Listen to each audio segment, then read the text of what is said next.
ce qui vient de se passer dans un conflit social, un mort, avec des circonstances qui devront être encore élucidées, ça change beaucoup de choses. Ça change pour l'exécutif et ça change pour le monde paysan.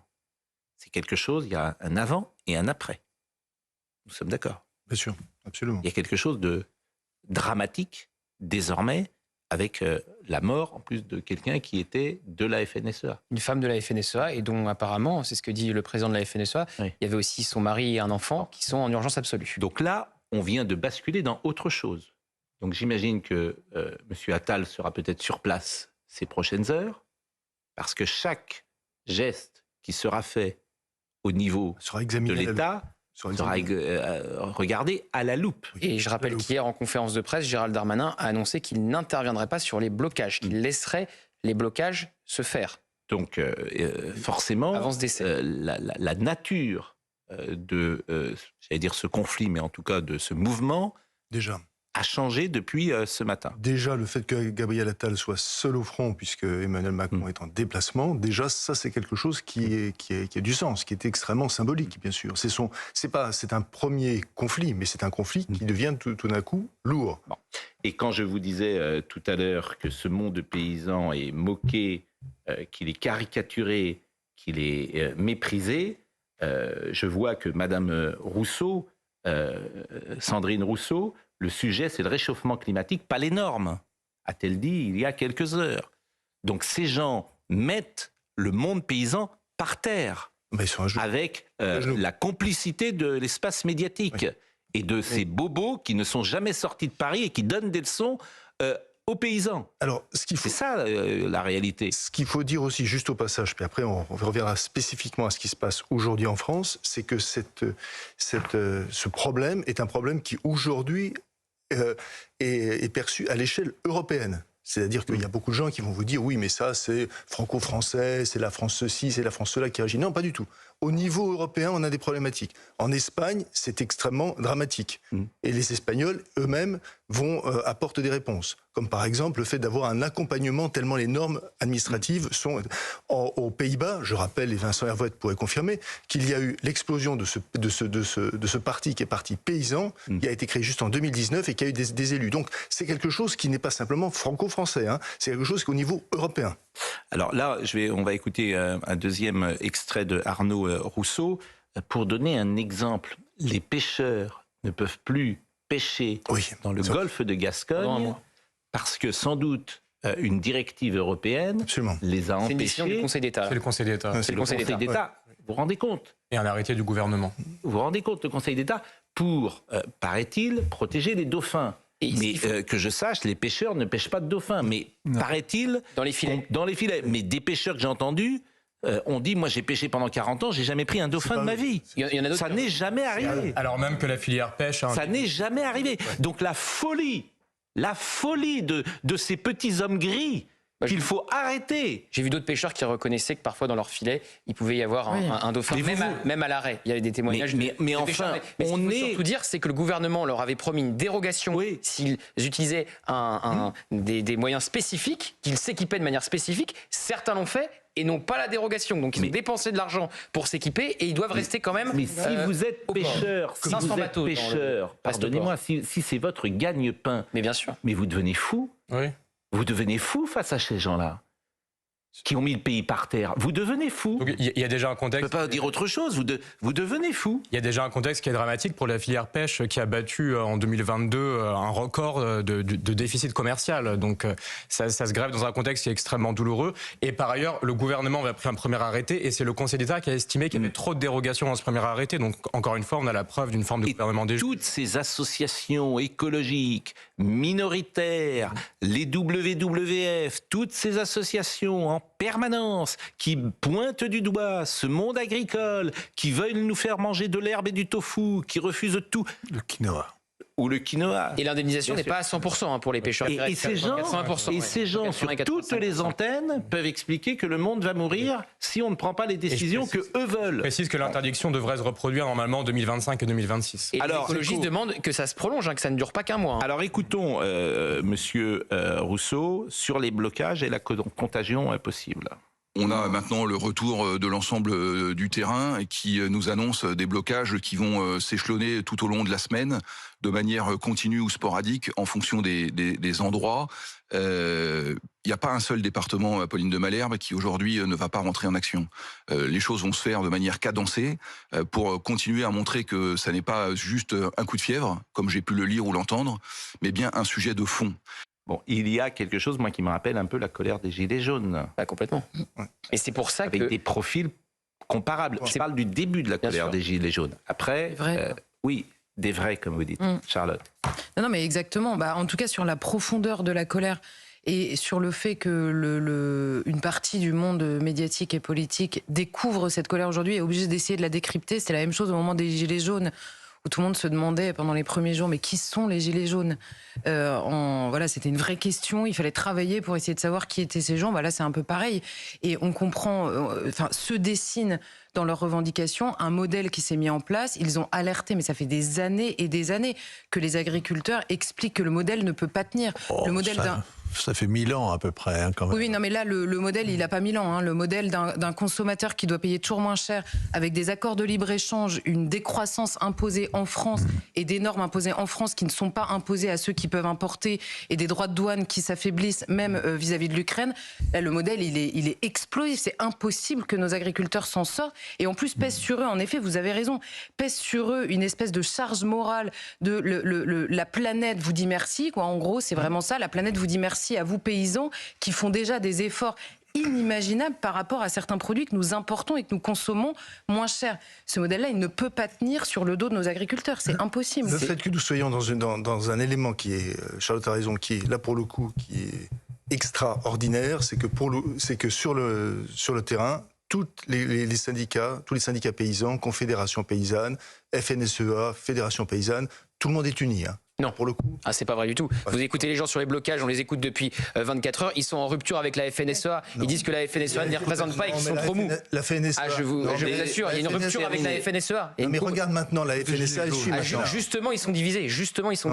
Non, mais c'est pour ça qu'il y a des parallèles. Mais ce que dit Charlotte est très vrai. La charge morale, et vous allez voir qu'ils vont être stigmatisés, et vous allez voir que ceux qui les défendent vont être stigmatisés. C'est le monde ancien. Les paysans, c'est des hommes, il n'y a pas de diversité, la grille de lecture n'est pas pour France Inter. Oui. Dans les Échos ce matin, il reprenait sur l'accumulation des strates administratives, le harcèlement administratif. Il y a 14 réglementations à respecter pour arracher les haies. Donc il y a le code de l'urbanisme, le code de l'environnement, le code... bref, 14. Et donc, conséquence de quoi ils n'arrachent pas, on ne plante pas les haies. Alors même que il y avait un grand projet, un grand plan. Joachim Le Floch. Par exemple, sur l'histoire des retraites des paysans. Parce que vous savez, les retraites sont toutes petites. En moyenne, c'est 1 000 €. Et la retraite de reversion, c'est 700 à 800 €. Et donc, l'idée, c'était de calculer les 25 meilleures années, de prendre les 25 meilleures années, finalement, de leur carrière, pour oublier les années où les récoltes étaient catastrophiques. Ça paraît assez logique, assez simple. Sauf que les modalités de mise en œuvre, ça fait 1 an que le monde paysan attend de connaître qu'est-ce que le gouvernement envisage comme modalité de mise. Et ça n'a pas avancé d'1 centimètre. Donc vous avez une accumulation à la fois une sorte de harcèlement bureaucratique, techno-bureaucratique, et en même temps une sorte de dédain. Quand, par exemple, on s'exalte à l'idée de l'entrée de l'Ukraine dans l'Union européenne, c'est, grande nation céréalière, c'est 20% de baisse du rendement à l'hectare pour les paysans français. 20%. Avec ça, comment vous faites pour vivre ? Il faut pourtant applaudir l'entrée de l'Ukraine dans l'Union européenne, ou en tout cas l'acceptation de sa candidature. C'est vraiment le monde de gribouille. Mais parce que les gouvernements français ne défendent pas la France. Oui. Et les intérêts français. C'est aussi simple que ça. Vous parlez des contradictions. Joachim Le Floch, Image, je rappelle que vous êtes essayiste et enseignant. Vous parlez des contradictions, mais en même temps, et vous avez tout à fait raison avec votre exemple sur les haies qui est frappant. Vous avez les 14 normes, et d'un autre côté, il y a tout un tas de choses de bon sens qui sont annoncées au niveau national. Par contre, quand on regarde les votes de la majorité présidentielle au Parlement européen, ce que fait quelqu'un comme Pascal Canfin, par exemple, à la commission environnement à Bruxelles, et ça va systématiquement dans le sens de plus de normes sur l'écologie. Vous avez Farm to Fork, vous avez des choses invraisemblables, des traités de libre-échange signés avec la Nouvelle-Zélande, par exemple. Donc il y a une clarification à apporter à ce niveau-là. Mais il faut balayer tout ça. En fait, il faut balayer tout ça. Sur tous les sujets, il faut un reset. Donc c'est simple, il faut surtout que les gens s'expriment. Et il faut arrêter que ce soit Bruxelles ou Paris, ces petits hommes gris qui décident. Vous avez cité Pascal Canfin, c'est pas à lui de décider.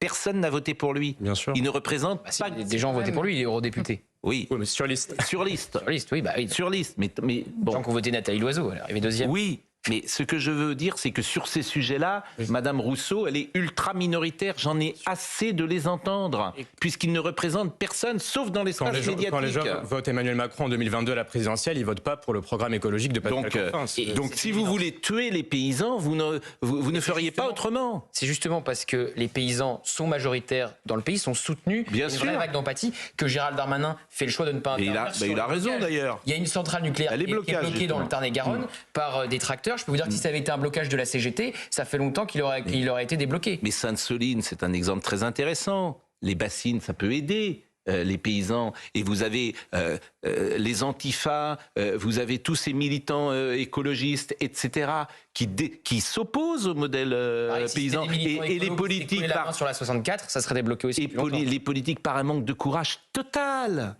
total, ils démissionnent. Et ben, ça serait bien que ça change, en fait. Et en fait, ça serait bien que ça change. La démission, ils défendent un modèle qui n'est pas compatible avec la colère des agriculteurs. Donc il y a des mots, en effet, et puis derrière, il y a des votes qui sont ceux pour un modèle qui ne convient pas, on va dire, à la colère des agriculteurs. Et je pense que les Français, à 80%, ils sont derrière leurs paysans, ils ne sont pas derrière Madame Rousseau. C'est évident. Donc je vous propose de voir le sujet sur les blocages avec Augustin Donadieu. Tenez toute la nuit, s'il vous plaît, soyez là. La colère, plus forte que le froid et la fatigue. Toute la nuit, ces 300 agriculteurs ont tenu bon au beau milieu de l'autoroute A62. Ils le promettent. S'il ne se passe rien maintenant, il ne se passera plus jamais rien. Sans annonce du gouvernement, ils ne bougeront pas. Ah mais de toute façon, tant qu'on ne sera pas entendu, on sera là. Hein.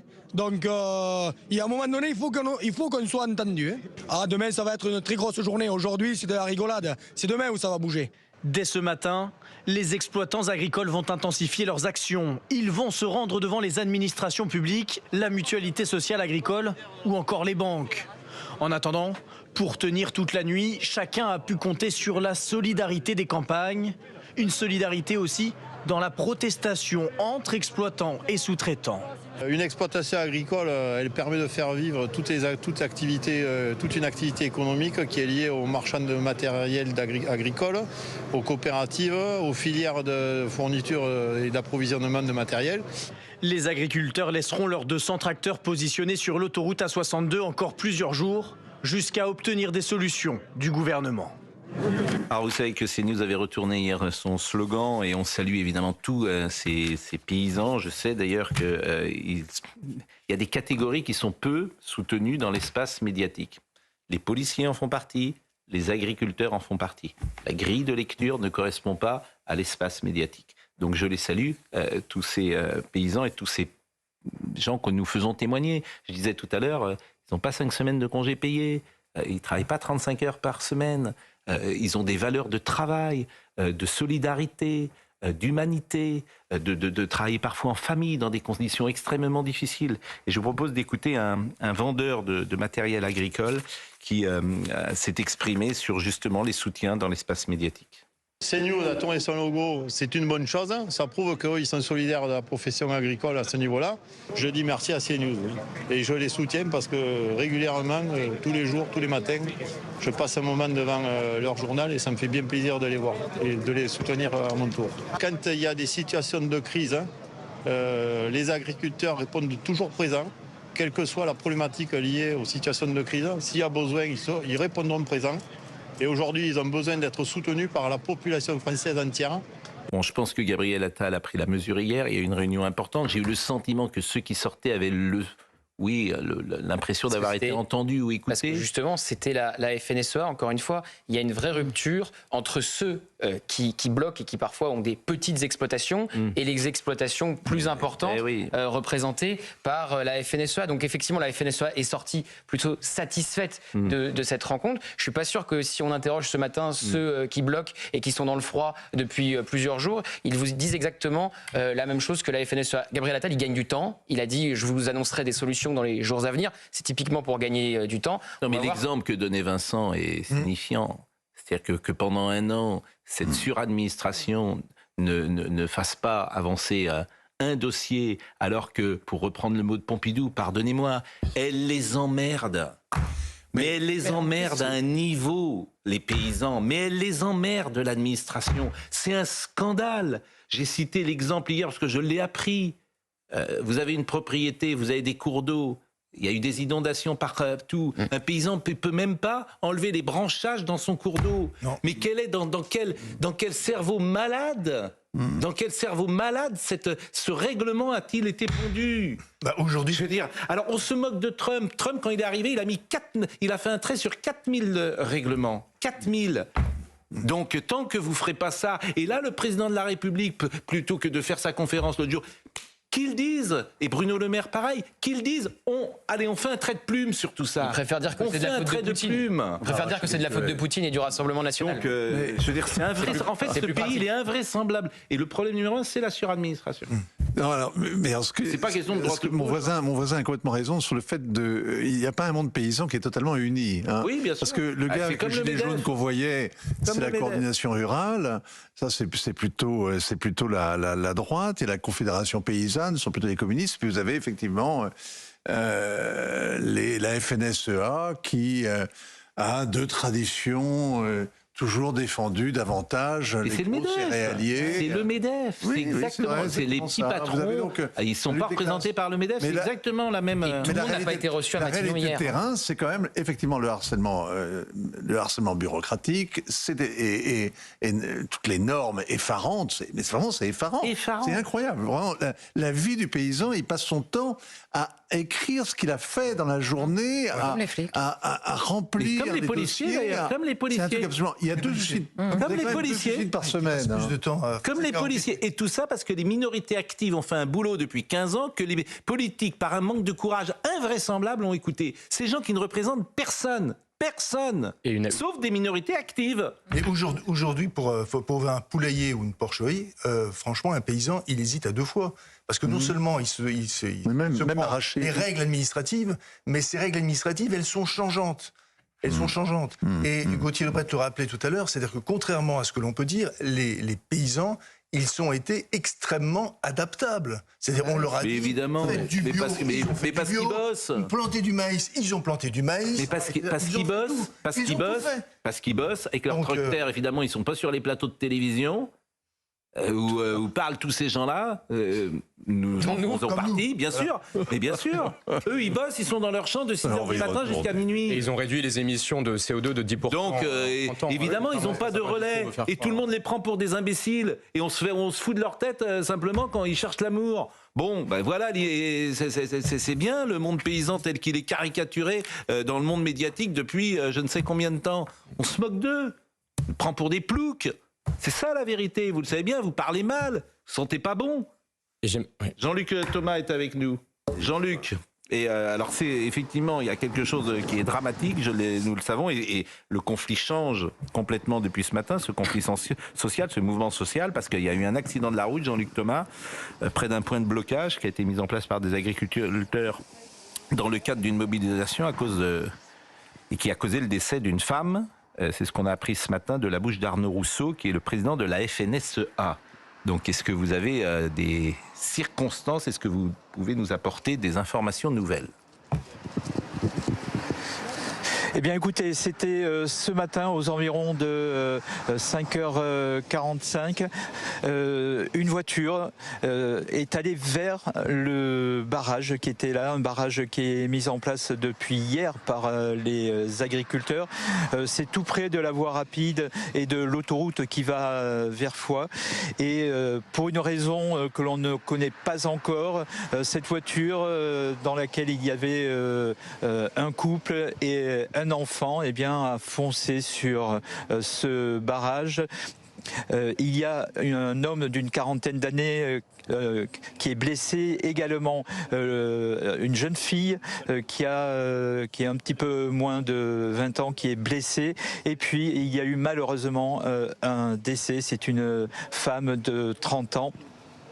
Évidemment, c'est la consternation ici à Pamiers, et personne ne sait vraiment comment cette voiture a pu rentrer sur le dispositif, puisque eh bien, la route était tout simplement barrée. Il y avait des plots qui étaient censés empêcher aux voitures, aux automobilistes de rentrer, et malgré ce, cette voiture est arrivée, et ça a été c'est un drame terrible. Alors évidemment, pour l'instant, on ne sait pas vraiment ce qui s'est passé. Les enquêteurs sont sur place. Il y a encore de nombreux pompiers qui sont sur place. Le SAMU est également sur place.